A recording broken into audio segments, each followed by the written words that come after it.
మాయామానుష స్వరూపం ఆవిడ.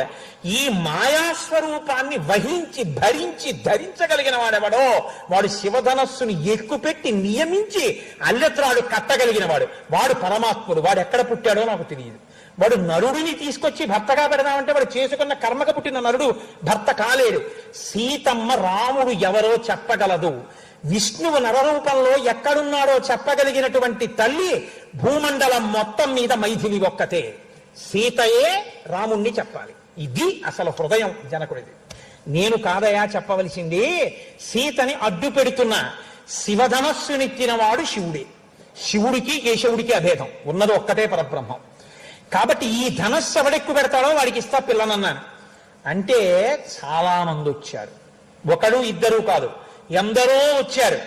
వచ్చి వీళ్ళందరూ శివధనస్సుని ఎక్కువ పెట్టలేకపోయారు. మాయాస్వరూపాన్ని వహించగలిగి